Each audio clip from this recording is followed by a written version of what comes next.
YS Sharmila వల్ల ఏపీలో కాంగ్రెస్ బలపడుతుందన్నారు మాజీ ఎంపీ ఉండవల్లి అరుణ్ కుమార్. రాజమండ్రిలోని ఉండవల్లి నివాసంలో ఏపీసీసీ అధ్యక్షురాలు షర్మిల భేటీ అయ్యారు. ఉండవల్లితో షర్మిల సమావేశం కావడంతో రాజకీయ ప్రాముఖ్యత సంతరించుకుంది. తాజా రాజకీయాల గురించి ఇరువురు చర్చించుకున్నారు.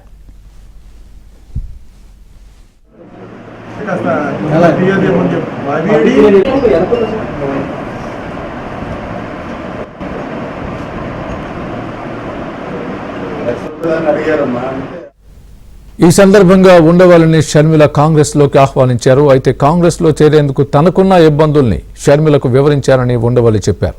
జన్యుపరంగా వైఎస్ రాజశేఖర రెడ్డికి ఉన్న చరిష్మా షర్మిలలో కనిపిస్తోందని తెలిపారు. రాజకీయాల కారణంగా కుటుంబాలు చీలిపోవడం ఎప్పటి నుంచో జరుగుతోందన్న ఉండవల్లి అరుణ్ కుమార్ వైఎస్ షర్మిలకు తన ఆశీస్సులు ఉంటాయని అన్నారు. షర్మిల వెంట సీనియర్ నాయకులు రఘువీరారెడ్డి, గిడుగు రుద్రరాజు, పళ్లంరాజు ఉన్నారు. రాజశేఖర రెడ్డి గారికి చాలా దగ్గర వాళ్ళని ఎక్కడ వీలైతే అక్కడ కలవడం నాకు ఎప్పుడు ఇష్టమైన పని. అలాగే ఉండవల్లి అరుణ్ కుమార్ అంకుల్ దగ్గరికి రావడం జరిగింది, ఆయన ఫ్యామిలీని కలవడం జరిగింది. చాలా బాగా రిసీవ్ చేసుకున్నారు. Their family and there is nothing political about it. Thank you.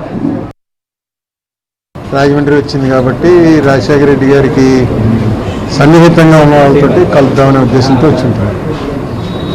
అంతకుమించి పెద్ద రాజకీయాలు ఏం చర్చించలేదు. ఆయన తండ్రి గారు బతుకున్నప్పుడు రోజులు మాట్లాడుతున్నారు. చిన్నప్పటి నుంచి కాంగ్రెస్లో ఉన్నాను. ఎప్పుడైనా వీళ్ళతోటే టచ్. రఘువీరారెడ్డి గారు ఇంటికి వెళ్ళి 4 రోజులు వచ్చాం. సేలం ఫోన్ చేస్తుంటాడు, ఏ టైపు ఈ జిల్లాలో ఏమొచ్చినాను. న్యాచురల్గా రాజశేఖర రెడ్డి కూతురు అనేటప్పటికీ పబ్లిక్లో ఒక రికగ్నిషన్ ఉన్నటువంటి ఫిగర్. పెద్ద ఇంట్రడక్షన్ అక్కర్లేదు, అదొక స్ట్రెంగ్త్ అవుతుంది.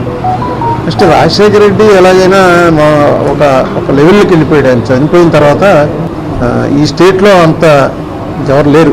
ప్రజలకి ముఖ్యంగా బిలో పావర్టీ లేని వాళ్ళకి ఒక ముద్ర వేసాడు.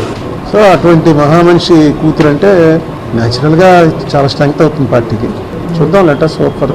పునర్వైభవం అది చెప్పడానికి 2 నెలల ఉంది ఎలక్షన్, అంత ఏమీ చెప్పలేను. కానీ డెఫినెట్గా షర్మిల ప్రెసిడెంట్ అయినప్పుడు కాంగ్రెస్లో ఒక ఊపు వస్తుంది.